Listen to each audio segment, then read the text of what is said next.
A new study shows that mammals can breathe through their anus. The states with the most and least hoarders. And in China, some elderly tourists were taken on a sales trip to a cemetery.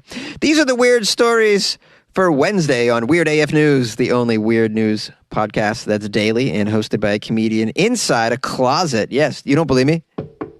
Can you hear that? That's right. The wall's right there near your face. Mammals can breathe through their anus in emergencies, a study shows. It's the sound of science. Guys, we got some science. I'm bringing it to you. So a team of Japanese scientists who had some money to spend, and they're like, what do we do with this money? And then one of them was like, hey, man, why don't we find out if mammals can breathe through their buttholes? They were like, yeah, let's do that. How high are scientists? You know, they're like, hey, man, what should we do with this money? Hey, man, dude, do you want to see if sharks, like, enjoy classical music, man? What about that? I swear, these scientists are so damn high.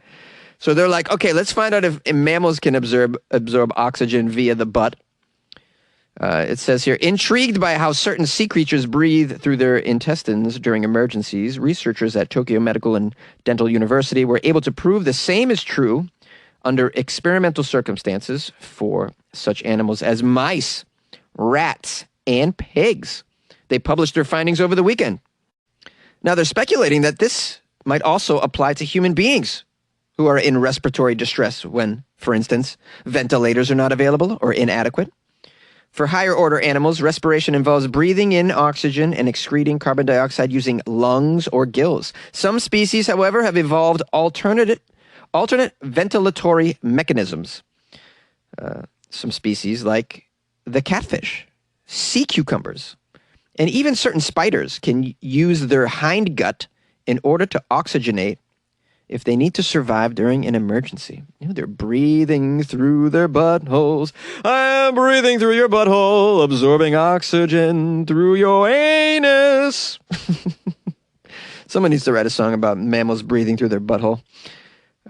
There's a phrase for this, or a term for this. EVA, internal ventilation via anus. Wow. Here's one of the scientists quoted. You know, the rectum has a mesh of fine blood vessels just beneath the surface of its lining, which means that drugs administered through the anus are readily absorbed into the bloodstream. Yes, I mean, we all know that you can put drugs up your butt, right? You guys all know that? Alcohol, too. In fact, before smoking became a thing, people used to put hashish up their butt. That's how they smoked their weed. They didn't smoke their weed. That's how they took their weed up the butt. That happened for a long time. Smoking came from the New World, as a matter of fact. Europeans weren't smoking anything until they learned it from the natives, the Native Americans. So how were they taking their drugs? Up the butt, brah. Just pushing hash up their butt. Imagine that. That's a good time on a Friday, right? What are you guys doing this weekend? You want to put some hash up your butt? So, yeah, you can absorb things through there. I mean, so it kind of makes sense. This whole absorbing into the bloodstream through the anus made this whole scientific team wonder whether oxygen could be delivered into the bloodstream in the same way.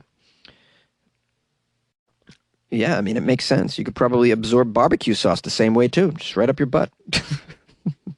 To answer the question, the scientists, what did they do?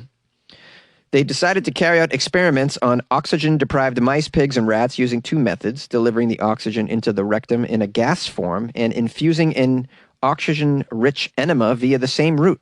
The researchers prepared the lining of the rectum by rubbing it to cause inflammation and increase blood flow, which improved the effectiveness of oxygen delivery. Oh, wow. They go on and on about how they did this. Let's cut to the chase here.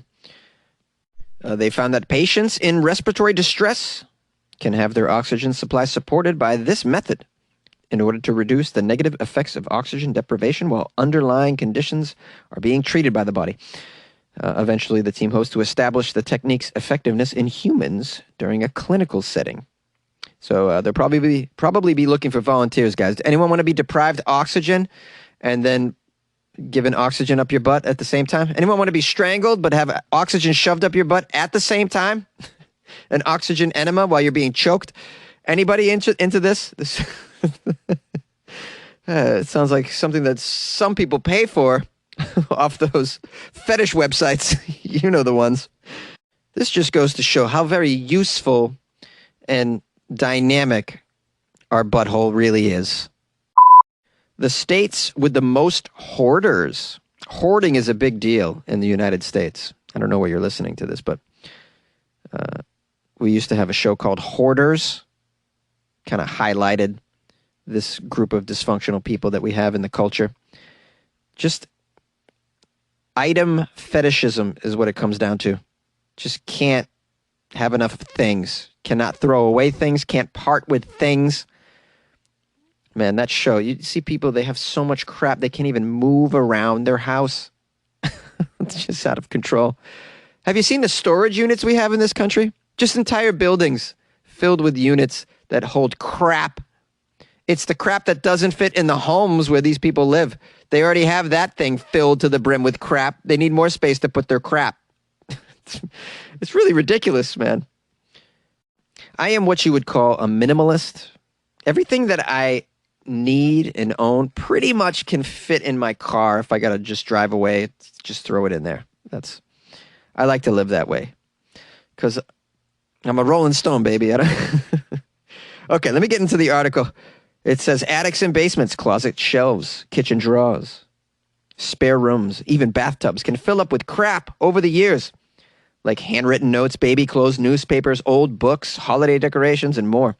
Even the least sentimental among us might have a little pile of stuff from college that we just aren't ready to say goodbye to yet. Plus, with COVID-19 restrictions separating loved ones and increasing stress, the need to hang on to comfort items and keepsakes may be even more prevalent, even when such items are no longer used or taking up way too much space in your home. So this article is exploring hoarding habits across the United States, including how people in each state rate themselves on their ability to acquire without excess and discard items that they no longer use. They surveyed over 1,000 Americans, asked them about their hoarding practices and perceptions, items that they hoard beyond practical use, and how hoarding practices may have impacted their personal lives and health. Well, I always question studies like this because you're really relying on the honesty of the people filling out the surveys. So how many people are really going to admit that they're hoarders? Maybe a few, but I would imagine a lot of hoarders are living a delusion. So they wouldn't actually give you the correct data if you ask them. But maybe this gives us just a hint at what we're dealing with from a state-by-state basis.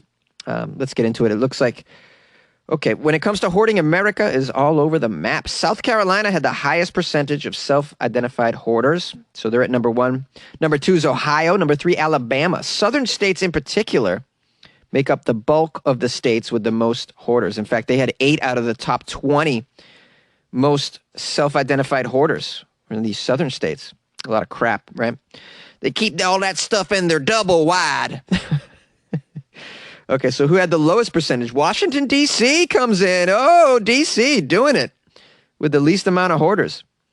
And then Jersey, Wyoming, Mississippi, Minnesota. Then they asked some questions about hoarding practices. What kind of possessions that people keep mostly. For most people, it's clothing, electronics, and books. That was most common, kept long past their use or space. With a quarter of the respondents reporting that potential need in the future keeps them from discarding these items. Yes, potential need in the future. Like the newspapers that people keep. It's like they think that they're going to need them at some point in the future. Like that shit has been scanned. It's already digitized. You can go get it anytime you want, man. Get rid of the newspapers at this point. Now, for older surveyed people, the past is worth protecting, according to them. 45% of baby boomers were most attached to photos and memorabilia. And almost 40% of respondents aged 55 and older reported holding on to items for their sentimental value. Sentiment plays less of a role for younger respondents. Gen Z respondents are more concerned with the monetary value of their unused possessions than any other generation, at almost 20%. That makes sense, though, that someone in an advanced age would hold on to stuff for sentimental value, wouldn't it? Makes sense to me. They got some gender questions. Women are most likely to donate items they no longer use. They feel less anxiety when discarding possessions, and they see less of an impact from hoarding habits on their health and relationships. Men are 10% more inclined than women to discard items with monetary value before sentimental items. Males are also 15% more likely to hold on to electronics than females, and over a third of male respondents say hoarding has interfered with a prospective relationship, while 37% of women say hoarding has impacted their health, physical, mental, or both. Over half of men, 51%, report the same.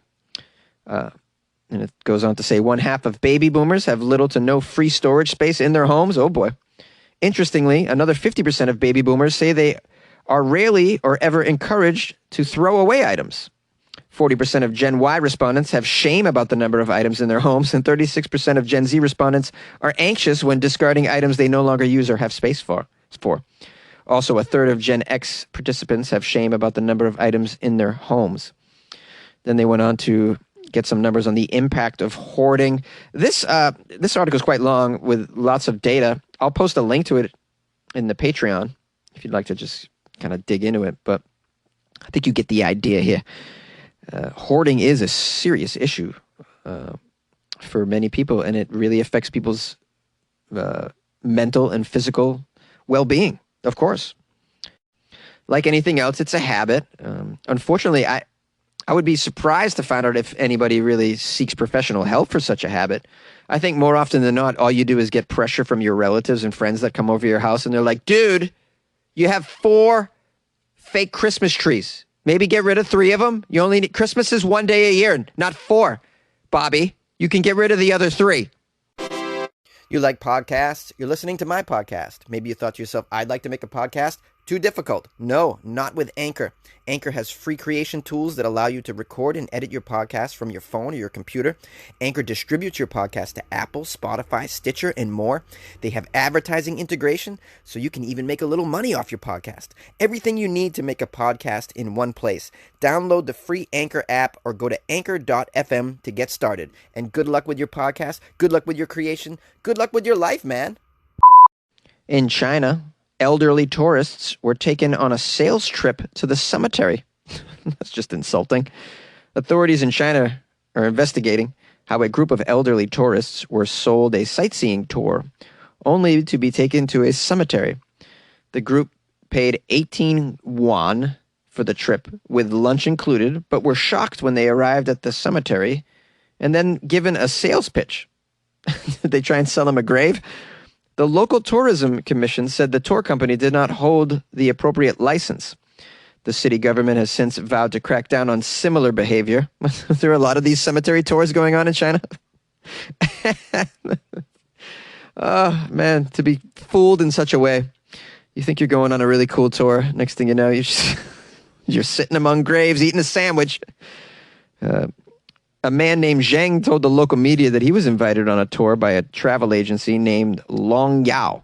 He told his friends about the offer, and they all decided to join him. Sure, we'll go on your tour, buddy. Where are we going? It's Disney? We're going to look at the homes of celebrities?